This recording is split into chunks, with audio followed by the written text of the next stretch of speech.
Hello বন্ধুরা, দেখো আজকে আমরা দেশে চলে যাচ্ছি। এই দেখো আমাদের একটা পেটি হয়েছে, একটা ব্যাগ হয়েছে, একটা কুলার হয়েছে। এই দেখো আয়ন এখানে কি করছে, এখানে দুষ্টুমি করছে আর তোমাদের বলছে আমরা দেশে চলে যাচ্ছি। এবারে আমরা অটো খুঁজতে যাবো, অটোতে আমরা বসে পড়েছি।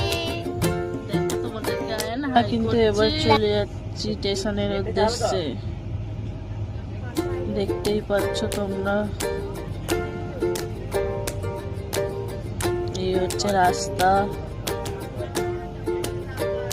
দেখো আয়ন তোমাদেরকে কি বলছে, ও বলছে আমরা দেশে চলে যাচ্ছি। বন্ধুরা তোমরা দেখো নেক্সট ভিডিও পরের পার্টে আসছে।